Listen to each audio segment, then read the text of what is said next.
Boa noite. Deve estar começando a ter os primeiros sintomas de dor de barriga, deve estar começando a tremer, mas graças a Deus, né? Eu estava até conversando com o diácono antes, hoje de manhã, à tarde.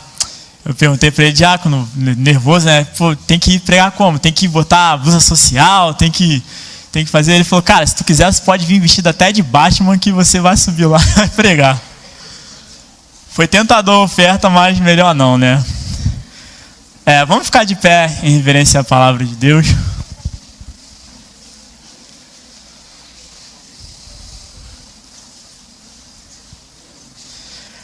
Abre a Bíblia de vocês em Atos 4.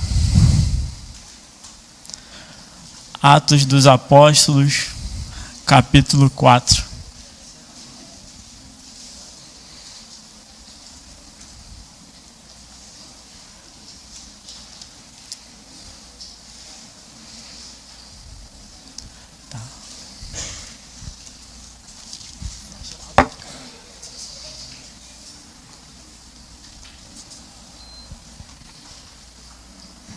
Amém? Todo mundo achou? Atos 4. Vamos lá, do versículo 1 até o versículo 21. Vai ser a nossa leitura. Começando. Enquanto eles estavam falando ao povo, chegaram os sacerdotes, o capitão dos guardas do templo e os saduceus, muito incomodados, porque os discípulos ensinavam o povo e anunciavam em Jesus a ressurreição dentre os mortos. Então os prenderam e os colocaram na prisão até o dia seguinte, pois já era tarde. Contudo, muitos dos que ouviram a palavra creram, e o número dos homens que creram aumentou para quase 5.000. No dia seguinte, reuniram-se em Jerusalém as autoridades, os líderes religiosos e os escribas, e também o sumo sacerdote Anás, Caifás, João, Alexandre e todos os parentes do sumo sacerdote. E colocando-os diante de si, perguntaram-lhes, com que poder ou em nome de quem fizestes isso? Então Pedro, cheio do Espírito Santo, lhes disse, autoridades do povo e vós, líderes religiosos, se hoje somos questionados acerca do benefício feito a um doente e pelo modo como foi curado, seja do conhecimento de todos vós e de todo o povo de Israel que, em nome de Jesus Cristo, o Nazareno, aquele a quem crucificastes e a quem Deus ressuscitou dentre os mortos, sim, por meio desse nome, este homem está aqui com boa saúde diante de vós. Este Jesus é a pedra rejeitada por vós, os construtores, a qual foi colocado como pedra angular. E não há salvação em nenhum outro, pois debaixo do céu não há outro nome entre os homens pelo qual devamos ser salvos. Observando a coragem de Pedro e de João, e percebendo que eram homens simples e sem erudição, eles se admiravam e reconheceram que eles haviam convivido com Jesus.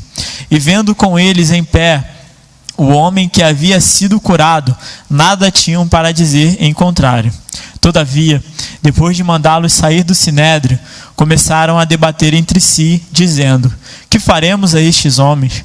Porque todos os que habitam em Jerusalém sabem que foi feito um sinal ou um milagre evidente por meio deles, e não o podemos negar. Mas, para que isso não se divulgue mais entre o povo, vamos ameaçá-los, para que de agora em diante a ninguém mais falem neste nome. E chamando-os, ordenaram-lhes expressamente que não falassem nem ensinassem em nome de Jesus. Mas, respondendo, Pedro e João lhes disseram, julgai se é justo diante de Deus, dar ouvidos a vós e não a Deus. Pois não podemos deixar de falar das coisas que vimos e ouvimos.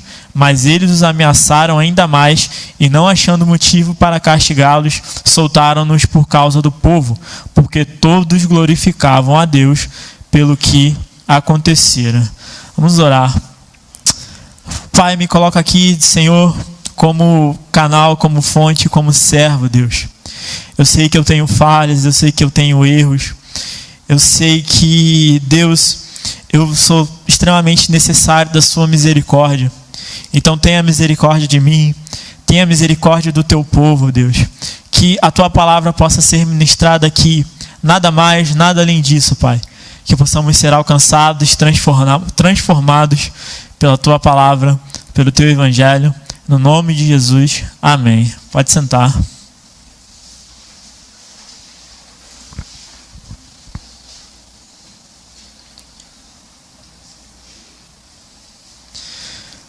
Vamos tentar primeiro contextualizar o que estava acontecendo aqui.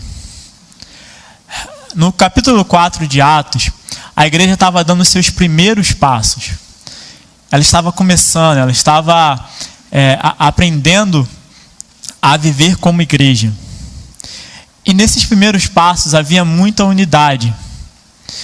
E também havia um certo assombro e a admiração das pessoas que viam o que os discípulos de Cristo faziam. Elas ficavam assombradas, elas viam aqueles milagres e ficavam curiosas. De onde vem isso? Que poder que eles estão fazendo isso? E, obviamente, tudo isso traz oposição. A oposição aos seguidores de Cristo, ela não surge em virtude de uma queixa legítima. Ela surge através da inveja. O que os sumos sacerdotes da época estavam com os discípulos era extremamente inveja. Eles sentiam ciúmes de ver o povo querendo seguir a eles e não mais aos sacerdotes. Os saduceus, eles estavam assustados nesse momento. Se você ler ali bem no começo, você vai perceber que a palavra diz que eles estavam muito incomodados, ou seja, eles estavam assustados. Por que eles estavam assustados? Porque eles já viviam em uma época em que a esperança de um Messias libertador já havia morrido. Para os saduceus daquela época, tudo aquilo que falava no Velho Testamento sobre alguém que chegaria e libertaria, aquilo já estava morrendo, eles já não acreditavam mais naquilo. E quando Jesus veio e eles mataram Jesus, eles acreditaram que pronto, acabou, a nossa ameaça acabou, não tem mais ameaça. Matamos Jesus, matamos o movimento dele. Como eles mataram várias outras pessoas que eles sentiram que era ameaça antigamente e realmente o movimento daquela pessoa acabou. Quando eles mataram Cristo, eles estavam certos de que não tinha mais ameaça, não havia mais ameaça. Então eles viram os discípulos de Cristo ainda falando sobre Cristo. E o pior, agregando pessoas, agregando multidões. Como a gente viu aqui, um número aproximado de 5.000 pessoas foram convertidas pela pregação dos apóstolos. Só naquele momento, que eles estavam ali. Então eles se sentiram assustados de, caramba, esse movimento está voltando.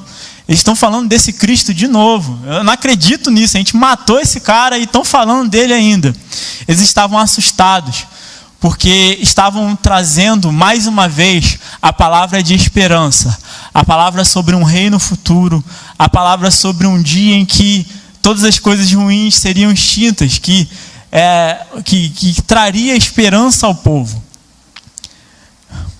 Por mais que é importante a gente frisar isso, por mais que o evangelho não é algo revolucionário, não no sentido da palavra que a gente usa hoje, O evangelho ele não é uma revolução, ele não é uma mensagem de revolução política, ele não é uma mensagem de revolução social, mas o evangelho ele é subversivo, ou seja, ele incomoda, ele traz incômodo.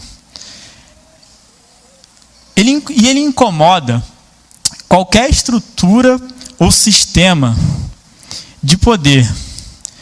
Ele incomoda qualquer estrutura ou sistema de poder, seja ele político, seja ele intelectual, seja ele até religioso. Porque o evangelho incomoda qualquer sistema que tenta manter Deus de lado. Qualquer sistema, qualquer poder que tenta deixar Deus e seu Filho Jesus de lado, fora da equação. O evangelho incomoda isso, como incomodou os saduceus na época. Incomodou porque eles já haviam deixado Deus de lado, incomodou porque eles já haviam negado a Cristo. E quando esse evangelho chega, trazendo os dois de volta à palavra, isso causa incômodo.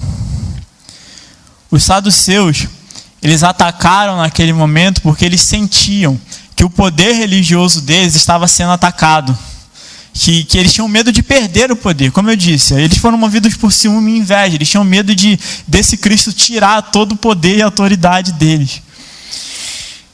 E nos dias de hoje, não é muito diferente. Eu não sei se vocês já passaram, obviamente vocês já passaram por isso, pela experiência de se identificar como cristão em algum lugar lá fora.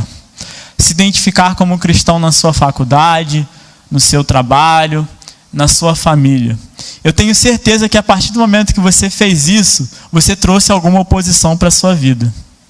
Você trouxe algumas pessoas que se incomodaram pelo fato de você dizer que é cristão, pelo fato de você se proclamar cristão, né? Hoje em dia, se você botar até no seu status lá do Facebook que você é cristão, você vai incomodar algumas pessoas. Você vai incomodar algumas pessoas. E Pedro e João, nesse momento, eles estavam trazendo esse incômodo aos saduceus, aos sacerdotes.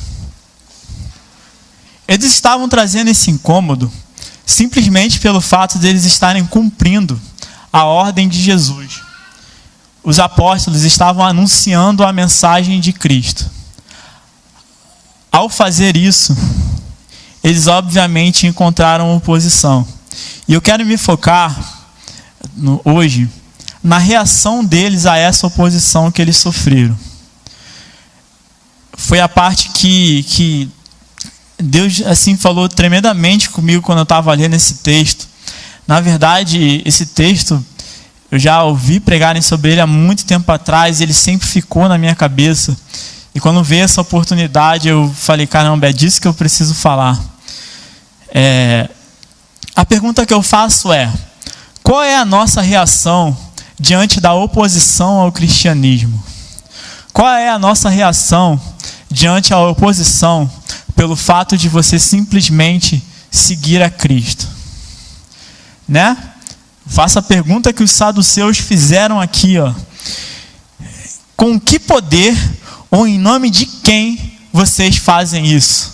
Ou fizestes isso? Dá para ver claramente que eles falam isso num tom de ameaça, num tom ameaçando. Com que poder vocês estão fazendo isso? E quando nós vemos a reação dos apóstolos, de João e Pedro, continuando, mesmo sendo ameaçados, mesmo sendo advertidos a não falar sobre Jesus, eles não se calaram. Eles não fecharam a boca e foram embora. Pelo contrário, eles continuaram falando de Deus. E continuaram falando de Deus para aqueles que estavam atacando ele. Eles falavam de Deus porque era nisso que eles acreditavam. Eu acho muito interessante quando Pedro diz aqui que é melhor ouvir a Deus do que os homens. Essa passagem é simplesmente fantástica, porque nos dias de hoje nós ouvimos mais aos homens do que a Deus. Nós ouvimos mais o que o mundo diz contra Deus do que a Deus. Nós damos mais valor a essa razão que ataca o cristianismo do que a razão de Cristo. Um exemplo disso, né? Como eu faço história, eu gosto muito de estudar a história da Bíblia, né? Eu gosto muito de estudar sobre a história dos livros da Bíblia. Eu gosto de ver quando foi escrito, por quem foi escrito, em que contexto foi escrito. Eu pesquiso tudo isso. Eu sempre estou olhando sobre isso. E, às vezes, quando eu entro em alguns fóruns de debate, nem sempre é bom. Infelizmente, a maioria das pessoas não sabem mais conversar hoje. Eu lembro que até postei um tempo atrás que hoje as pessoas elas te escutam com o intuito de responder e não de pegar a sabedoria, né? Elas só escutam para te responder, elas não querem aprender. E uma das questões que eu mais vejo nesses fóruns sobre a historicidade da Bíblia, né, sobre a história da Bíblia, as reclamações que as pessoas fazem são que, mas a Bíblia é muito velha, ela já foi escrita por um monte de gente, já foi traduzida por um monte de gente. A Bíblia pode ter sido alterada, alguém botou lá um texto que não tinha nada a ver, que alterou só pelo seu gosto pessoal, e a Bíblia que a gente tem hoje pode ser uma Bíblia adulterada, uma Bíblia que não é a Bíblia. E toda vez que eu vejo isso, eu penso, gente, que geração incrédula. Eles preferem acreditar mais na maldade do homem em alterar a Bíblia do que na bondade de Deus em preservar a sua palavra para que as gerações fossem salvas. Elas acreditam mais no homem, acreditam mais no que o homem fala, no que Deus fala. É como se elas não tivessem nunca lido essa palavra de Pedro, de que é melhor ouvir a Deus do que ouvir aos homens. E muitas vezes nós damos muito mais ouvidos aos homens, muito mais ouvidos às coisas contrárias a Deus do que propriamente a Deus. Mas a Bíblia diz que adulterar é errado. Mas fulano de tal falou que não tem nada a ver, que isso daí é uma coisa que passa, você pode fazer isso à vontade. Não, a Bíblia diz que é errado. A Bíblia diz que roubar é errado. Mas nada a ver eu ter um gato net lá em casa, pô. Não tem problema, não está prejudicando ninguém, está prejudicando sim, você está roubando. Mas prefere dar ouvido aos homens do que dar ouvido ao que a palavra de Deus fala. E Pedro, ele fala isso, ele fala, nós estamos julgando nesse momento, nós sabemos neste momento que é melhor ouvir a Deus do que ouvir a mensagem dos homens. Pedro reagiu e reagiu da maneira que ele deveria reagir. Pedro não ficou calado e não foi agressivo com ninguém. Ele simplesmente falou a palavra. Os saduceus naquele momento tentaram calar Pedro, tentaram calar João, tentaram calar os discípulos. Eles falaram, não, eu dou mais valor ao evangelho do que ao que vocês falam. Eu dou mais valor ao que a palavra de Deus fala do que ao que vocês ensinam. E por que Pedro falou isso? Porque Pedro deu essa resposta. Você sabe que Pedro ele deu essa resposta pelo que fala ali no versículo 8. Então Pedro, cheio do Espírito Santo, lhes disse. Ou seja, o Espírito Santo naquele momento capacitou Pedro a dar aquela resposta. Pedro era um homem cheio do Espírito Santo. E não só pelo dia de Pentecostes, ele era cheio porque ele procurava ser cheio. Ele buscava ser cheio do Espírito Santo. E naquele momento o Espírito capacitou Pedro a dar aquela resposta. Naquele momento o Espírito Santo capacitou Pedro a não ter medo, a não fugir, a não sair correndo. Vocês não acham que Pedro sabia que se ele desse aquela resposta, provavelmente alguma coisa ruim ia acontecer com ele? É óbvio que ele sabia. Ele estava pronto para ser preso, ele estava pronto para apanhar. Eu imagino, essa pergunta que os saduceus fazem a Pedro é muito parecida com a pergunta que os fariseus fazem a Cristo, quando perguntam para Cristo com que poder e autoridade ele faz os milagres e expulsa os demônios. É muito parecido, né? Você pegar e comparar é muito igual. Eu imagino nesse momento que Pedro naquela hora deve ter lembrado desse dia. Ele deve ter lembrado desse momento que Cristo foi também confrontado. E Pedro lembrou, por causa das respostas de Cristo, ele deve ter lembrado, Cristo foi morto, foi espancado, foi pendurado numa cruz. E a resposta que eu dei aqui, provavelmente pode acontecer a mesma coisa comigo. Eu posso ser preso, eu posso ser morto, pode acontecer tudo de ruim comigo. Mas ainda assim, porque Pedro era cheio do Espírito Santo, ele deu a resposta sem medo. Sem medo das consequências que a resposta dele traria. Por muitas vezes nós temos medo de expor o nosso cristianismo ao mundo, por medo da retaliação que podemos ter de volta. Temos medo de expor o nosso cristianismo no trabalho, por medo das pessoas começarem a tratar diferente. Temos medo de expor o nosso cristianismo onde nós estamos, por medo de não receber mais as vantagens que recebíamos. de não receber mais as coisas que nós conseguíamos de forma incorreta, de perder isso. Nós temos medo de expor o nosso cristianismo. Mas quando nós somos cheios do Espírito Santo, da mesma maneira que Pedro era, ele nos capacita e nos dá coragem de anunciar o Evangelho, seja a situação que for, sem se importar com o que vai acontecer em seguida. Eu admiro muito a coragem das pessoas que estão nesse momento lá no Oriente, lá nos países árabes, nos países islâmicos, anunciando a palavra de Deus. É óbvio que eles devem ter um pouco de medo, sim, mas ainda assim eles continuam a anunciar. Eles sabem que amanhã eles podem nem acordar mais, que alguém pode entrar na casa deles e matar eles durante a madrugada, mas eles não param de falar sobre o Evangelho. O Espírito Santo, ele nos capacita e ele nos prepara para respondermos com a palavra contra qualquer oposição. Ele nos capacita para responder qualquer coisa que venha contra a nossa fé. Ele nos capacita a isso. Não entendam, não é a nossa força, não é o nosso entendimento, não é a minha carne que vai responder. É Cristo que vai, o Espírito Santo vai me usar para expor o Evangelho a essas pessoas. Como nos comportamos quando sofremos oposição por causa do nosso cristianismo? Pedro e João, naquele momento, ele viu uma oportunidade de pregar. Eles viram naquele momento de oposição uma oportunidade de falar sobre Deus, de falar sobre Cristo.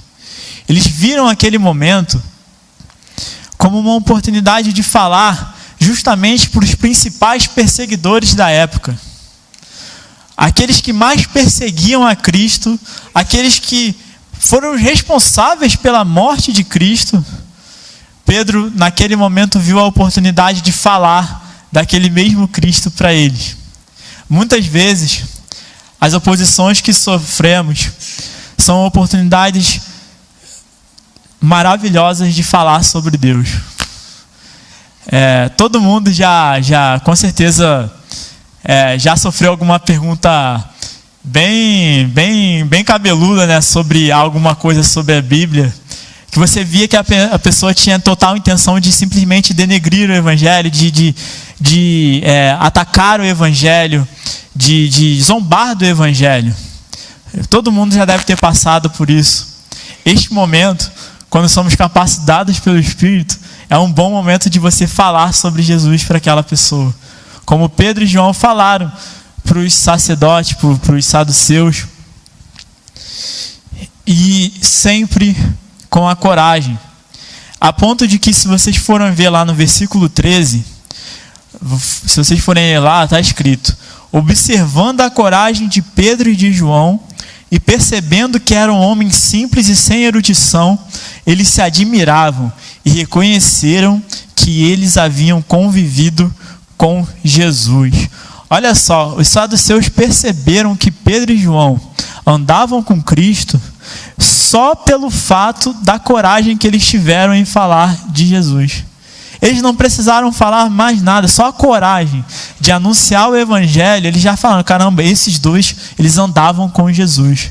Esses dois, eles estavam com Jesus. Para ter essa coragem de falar, eles estavam com Jesus. É muito bom quando uma pessoa assim, até um pouco desconhecida, te reconhece que você é cristão, né? Ela olha para você e fala: cara, você é cristão, né? É muito legal essa sensação. Eu lembro de uma vez, há um tempo atrás, quando eu estava trabalhando para o censo, indo na casa das pessoas, né? Na verdade, eu só ia perturbar as pessoas mesmo, porque dali não serviu de nada. Nem até hoje eu não sei por que eu fazia aquelas perguntas para as pessoas. Mas quando eu ia, eu fui numa casa de uma mulher que era, eu não lembro exatamente, eu acho que ela era espírita, eu não lembro exatamente. Kardecista, eu acho que ela era. E eu, no portão dela, né, fazendo as perguntas ali para ela. Aí, no meio das perguntas, ela me parou e falou: você é cristão? Aí eu tomei aquele baque, aquele susto, né? Eu falei: sou. Por quê? eu disse alguma coisa que deixou claro que eu sou cristão e tal? Ela falou, não, é só pelo seu jeito de falar, sabe, é diferente. Dá para perceber que tem, que é um jeito cristão de falar, o jeito que você fala.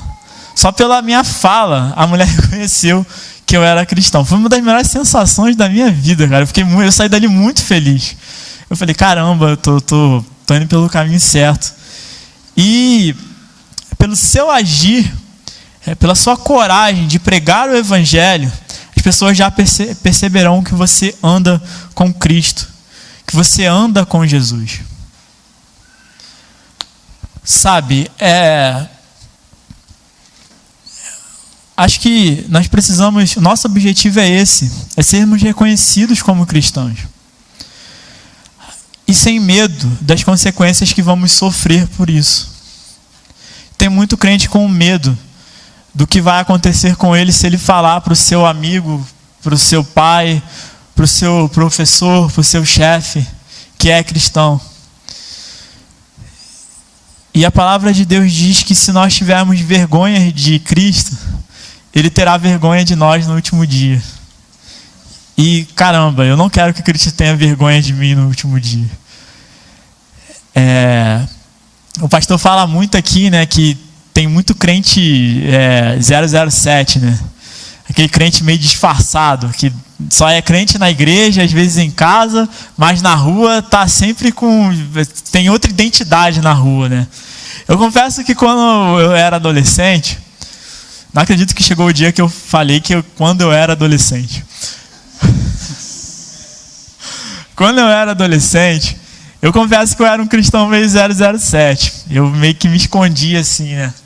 Vinha pra igreja quase todo dia, mas quando estava na rua, assim, outras coisas, eu meio que dava uma disfarçada com medo de perder amigo, com medo de perder benefício, né? Não poder mais sair com os meus amigos, porque a maioria não era cristão na época. A ponto, às vezes eu lembro disso, eu nem acredito que eu disse isso. A ponto de uma pessoa me perguntar se eu era cristão e falar, não, cara, eu sou cristão sim, mas eu sou legal. Não pode deixar que eu sou uma pessoa legal, tá? Não precisa se preocupar, não. Meu Deus. Mentalidade de jovem, né? A ponto de eu dizer isso para alguém. Não só para ele, né? Eu lembro que eu repeti isso muitas vezes. Não, eu sou cristão, mas eu sou gente boa, eu sou tranquilo e tal. Não tem problema não. Pode fazer suas coisas aí que eu não tenho problema com isso, não. E hoje em dia, graças a Deus, a transformação chegou. E eu gosto de deixar bem claro para as pessoas que eu sou cristão.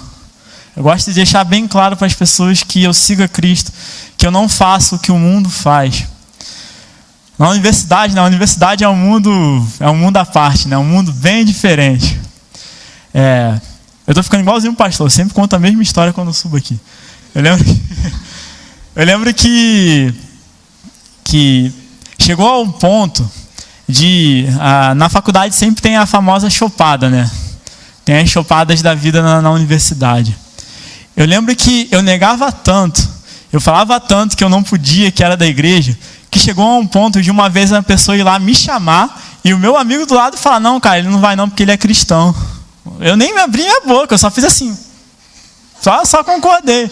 É isso. Mostrar sem medo que nós somos cristãos. Porque se nós não fizermos isso, gente, ou você mostra para o mundo que você é cristão, que você serve, é um servo de Cristo, ou o mundo vai te engolir, não tem meio termo. Você não tem como você ficar ali no meio. Não, vou ficar aqui no meio um pouquinho para cá, depois vou um pouquinho... Não, se você não mostrar de verdade a sua fé em Deus, o mundo te engole, ele te consome. Na universidade também, eu lembro que nos meus primeiros meses, eu conheci uma menina lá, a gente pegou o mesmo ônibus, aí ela falou, você é da Rural, né? Eu já te vi lá. Aí começou o papo, você também. Aí ela falou, você é cristão? Eu falei, sou. Aí ela também era de uma igreja até lá de Itaipu, a gente foi conversando. A gente se via alguns dias assim na faculdade, depois ela sumiu. Mas desde aquele tempo que a gente via conversando, eu percebia que ela estava meio inclinada para o outro lado. Ela dizia que era cristã, participava das coisas da igreja, participava de dança, acho que participava da música também da igreja. Mas eu percebia no falar dela que ela já estava sendo ludibriada pelos manjares do mundo. Ela já estava sendo tentada pelos manjares do mundo. Pois bem, eu nunca mais... nunca mais não. Eu não a vi durante um tempo, por causa dos horários e tudo mais. E depois eu a reencontrei de novo. Recentemente, deve fazer um ano mais ou menos que eu a reencontrei. E era outra pessoa. A menina, quando eu conheci pela primeira vez, até o jeito que ela falava era aquele jeito meio doce, sabe? Aquele jeito, falar quase parando, assim. Aquela voz até que você acha, pô, voz gostosa dessa pessoa, né? Tem uma voz boa. E quando ela era uma voz até que te deixava, caramba, eu gosto de conversar com essa pessoa. E depois que eu a conheci, de 10 palavras que ela falava, 11 ela palavrão. De 10 palavras que ela falava, 11 ela falava palavrão. Ela já estava completamente mudada. Eu olhei e falei, gente, ela nunca se colocou como uma cristã de verdade. E aconteceu o que obviamente ia acontecer. Ela foi consumida pelo mundo. Ela foi consumida pelas palavras do mundo. Ela não aguentou as oposições que chegaram até ela e se renderam a ela. Gente, oposição ao cristianismo, ela sempre vai existir. Não adianta, sempre vai existir. Seja aqui no nosso mundo ocidental, aqui hoje nós não sofremos perseguições do tipo de você ser morto por causa de Cristo, né? Você não vê caso aqui no Brasil disso acontecer, de uma pessoa morrer só porque ela era cristã. Mas já existe uma oposição cultural. Já existe uma oposição política, religiosa. Já existe uma certa oposição ao fato de você ser cristão. Você não é perseguido, mas você já é privado de muitas coisas pelo simples fato de você ser cristão. E tem a perseguição, a oposição ao cristianismo no Oriente, né? Onde as pessoas são mortas, são decapitadas, degoladas, mulheres são abusadas pelo simples fato de dizerem que são cristãs. Recentemente, eu estava vendo um testemunho de um rapaz que ele era da família do principado de uma... Eu não vou lembrar agora exatamente o país, era um país muçulmano, mas não estou conseguindo lembrar agora o nome do país. E ele falando que ele anunciou aos pais, ele era da família do principado, que... E olha só como Cristo alcançou ele, eu acho essa história muito interessante. Nas universidades de maioria muçulmana, a maioria dos TCCs que eles fazem, né, das monografias que eles fazem, eles podem ler a Bíblia. É o único momento que uma pessoa é autorizada a ler a Bíblia lá. Para fazer trabalho para a universidade. Mas eles leem para se opor a ela, para falar mal dela. O trabalho tem que ser falando mal da Bíblia. Tem que ser jogando de lado, zombando de tudo que a Bíblia faz, tudo que a Bíblia fala. E ele quis fazer esse trabalho justamente para falar mal da Bíblia. Só que quando ele pegou a Bíblia para ler, ele ficou apaixonado. Quando ele leu a Bíblia, ele falou que, cara, ali eu acreditei em amor à primeira vista. Acho que amor à primeira vista só existe com Deus mesmo. Você vê e se apaixona na hora. E ele quis ler mais e ele fez o trabalho totalmente o contrário. Ele fez o trabalho defendendo a Bíblia, defendendo as palavras de Cristo. E, obviamente, ele foi perseguido pela família dele. E tem muitas instituições nas igrejas hoje que ajudam essas pessoas a serem deportadas para outro país, para fugir mesmo do país, para não ser morto. Esse rapaz veio para o Brasil. Ele estava numa conferência lá em Pernambuco, se eu não me engano. Ele contou essa história. E existe essa oposição lá. Eu não sei se talvez até, acho que até pode chegar, não sei se na nossa geração vai chegar esse tipo de oposição aqui no Brasil. Não sei se vai chegar, não posso saber o futuro. Mas a pergunta que a gente tem que se fazer todo dia é: eu estou pronto para anunciar a verdade? Prestem bem atenção, igual a gente estava falando aqui no Mergulhando hoje. Não é uma verdade, não. É a verdade. A única verdade. Você está pronto para anunciar a verdade? Você está pronto para anunciar o Cristo? Hoje, o Cristo, Jesus. Eu estou pronto para anunciar o Evangelho? Eu estou pronto para fazer isso, independente do que vai acontecer depois que eu fizer isso. Se eu vou perder alguma coisa, se eu vou deixar de ganhar alguma coisa depois disso, eu estou pronto para isso. Como eu disse, talvez na nossa geração não chegue essa perseguição que acontece lá no Oriente. Mas hoje, se você realmente anunciar a Cristo como seu Senhor e Salvador, mostrar isso para o mundo, mostrar isso para o sistema, esteja preparado para até perder algumas amizades, como acontece. Eu já perdi amigos assim naturalmente, porque a minha vida já não batia mais com a vida deles. Já estávamos em caminhos totalmente diferentes. E caminhamos por caminhos totalmente diferentes.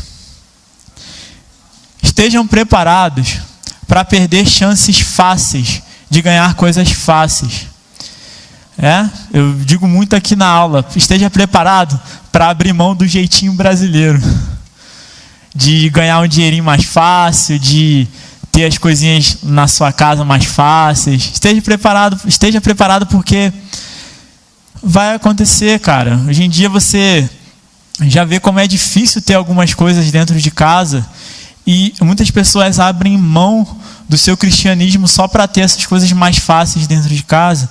Como eu disse, exemplo, ter um gato dentro de casa, de luz, de água, de televisão, não sei, não importa. E abrem mão disso para defender certas coisas. Abrem mão do seu cristianismo para defender ideologias humanas. Abrem mão de Cristo para defender, como vimos nas últimas eleições, políticos. E seja tanto de esquerda como de direita, não me importa. Abriram mão da palavra de Deus para defender homens. As pessoas estão abrindo mão da palavra de Deus para tudo, porque elas querem viver fácil.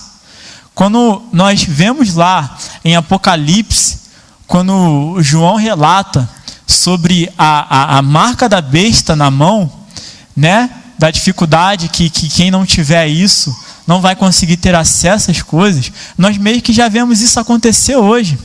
Existem coisas que nós não conseguimos mais se não for por meio ilegal, se não for por meios não viáveis. E as pessoas se rendem porque elas estão presas a essas coisas do mundo, elas amam mais o mundo do que amam a Deus e abandonam a palavra por isso. Nós temos que estar prontos para saber responder o que a palavra de Deus nos manda responder. Esse é o ponto importante. É para isso que nós lemos a Bíblia, é para isso que nós estamos aqui nos cultos, é para isso que nós temos a escola dominical, é para isso que nós tivemos hoje o Mergulhando, para aprender na palavra tudo aquilo que Deus quer que nós respondemos. Precisamos agir como Pedro agiu naquele momento. O próprio Pedro nos diz isso. Abre lá sua Bíblia rapidinho, em 1 Pedro 3,15.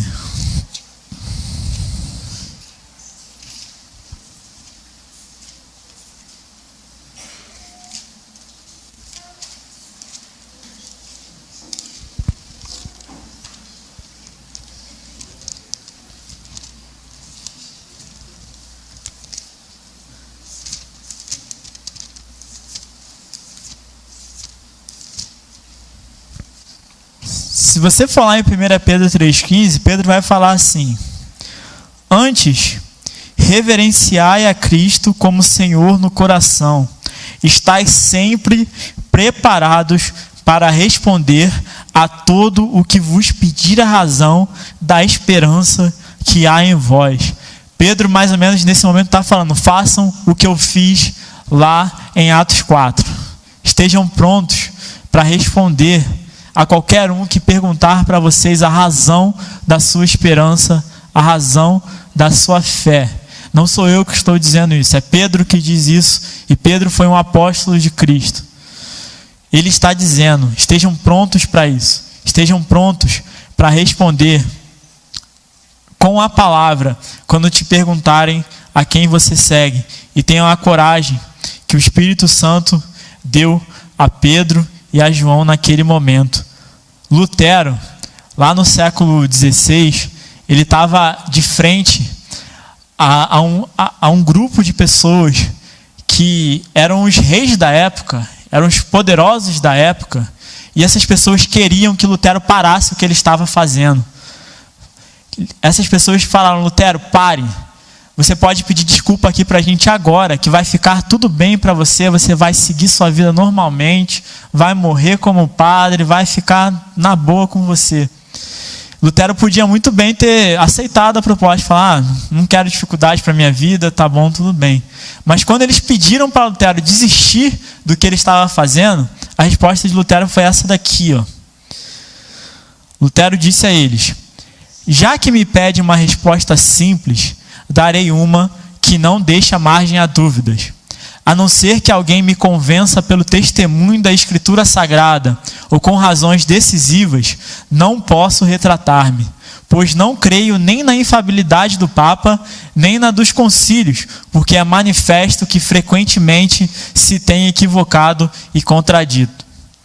Fui vencido pelos argumentos bíblicos que acabo de citar e minha consciência está presa na palavra de Deus. Não posso e não quero revogar, porque é perigoso e não acerto agir contra a sua própria consciência. Que Deus me ajude. Amém. Lutero fez exatamente o que Pedro fez. Ele deu a resposta que Pedro deu. Ele não se amedrontou, não ficou de cabeça baixa, ele não desistiu. Ele falou: cara, eu não quero saber as consequências que isso vai me trazer, mas eu não vou parar porque Deus não disse para eu parar. Ele fala: por mais que eu só paro se as Escrituras me convencerem que eu tenho que parar. E não foi isso que as Escrituras fizeram. Minha amiga aqui, Juana, uma vez ela postou, eu lembro até hoje que marcou muito a minha vida, de que às vezes a Bíblia começa uma luta contra nós e nós precisamos deixar a Bíblia vencer. E é isso.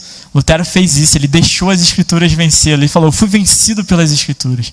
Elas me venceram e eu não posso deixar de fazer o que elas me mandam fazer. Porque se nós não nos colocarmos como cristãos, não mostrarmos para o mundo que nós somos cristãos, sabe o que vai acontecer? Eu já vou encerrar. Abre a sua Bíblia lá em Juízes. Juízes 2.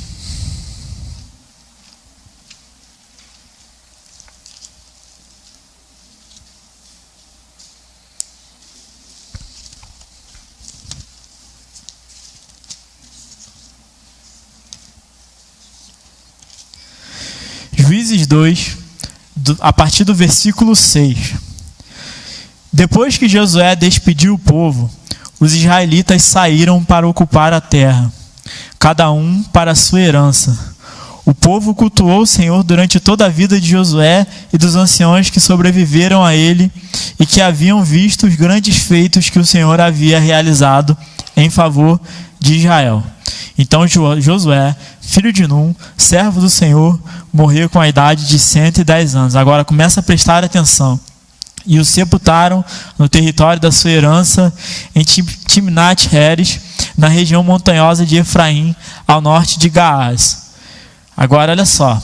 Depois que toda aquela geração foi reunida a seus pais, surgiu outra geração que não conhecia o Senhor, nem o que ele havia feito por Israel. Então os israelitas fizeram o que era mal aos olhos do Senhor e cultuaram os Balaíns. Abandonaram o Senhor, Deus de seus pais, que os havia tirado da terra do Egito, seguiram os deuses dos povos ao redor e os adoraram.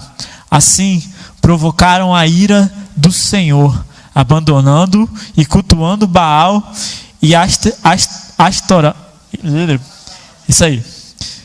Por isso, a ira do Senhor se acendeu contra Israel e ele os entregou nas mãos de saqueadores que os roubaram.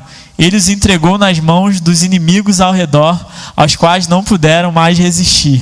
Por onde quer que saíssem, a mão do Senhor era contra eles para derrotá-los.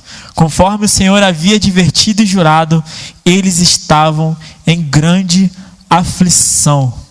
Se nós não nos colocarmos como Cristo quer que nos coloquemos contra as oposições, vai surgir uma geração que não vai conhecer ao Senhor. Seja mesmo a própria nossa, ou a geração futura, como a geração do Daniel, como a geração da Ludmila, do Bernardo, seremos responsáveis por uma geração que não vai conhecer o Senhor. Precisamos nos impor contra toda a oposição como cristão que nós somos. Quando eu digo impor, gente, não é ser intolerante, não é, não, agora não vou falar com mais ninguém que é do mundo. Não, não é isso. Né? Você não vai sair por aí entrando em templo budista, muçulmano, quebrando tudo e falando, é pelo Senhor. Não, não vai fazer isso. Pelo amor de Deus. Mas, porque a palavra diz que nós temos que ter amor por essas pessoas. Precisamos amar essas pessoas, ter misericórdia por elas para podermos alcançá-las com o Evangelho. Mas, não podemos mais nos entregar como temos nos entregado ao mundo. Temos medo de sermos cristãos. Tem muito crente com medo de ser crente. Não podemos mais ter esse medo. Precisamos ter o espírito que os apóstolos, que Pedro pediu a Deus. Para encerrar, volta lá em Atos 5. Atos 5, 41.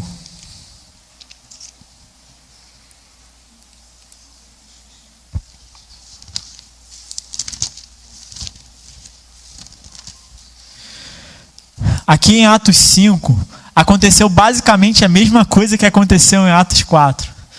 Os sacerdotes falaram para Pedro e João não pregarem mais, mas eles não pararam, eles continuaram pregando sobre Cristo. E mais uma vez eles foram presos, açoitados, ameaçados, e ainda assim eles continuaram pregando Cristo. E sabe o que eles fizeram depois que eles foram ameaçados, que eles sofreram tudo isso? Olha só. E eles retiraram-se de diante do sinédrio, alegres por terem sido julgados dignos de sofrer afronta por causa do nome de Jesus. Temos que estar alegres por sermos dignos de sofrer afronta por causa do nome de Jesus. Não é motivo de tristeza, não é motivo de lamento, é motivo de alegria. É motivo de que você está indo pelo caminho certo, que é o caminho de Cristo. A mensagem hoje é essa. Peça a Deus que o Espírito Santo te dê coragem de não se render à oposição da sua fé. Que você seja firme na fé. Que você saiba dizer para as pessoas sobre a sua fé. Que as pessoas possam olhar para você e falar, caramba, ele é cristão. Nem que seja para falar mal. Mas elas olharem para você e falar, caramba, esse cara, ele serve realmente a Deus. Ele é cristão mesmo. Ele faz aquilo que Cristo manda ele fazer mesmo. Precisamos pedir esse espírito de coragem e nos alegrarmos com as afrontas que sofremos por causa do nome de Cristo. Feche os olhos de vocês rapidinho. Vamos orar para a gente terminar. Para terminar a mensagem aqui, pelo menos.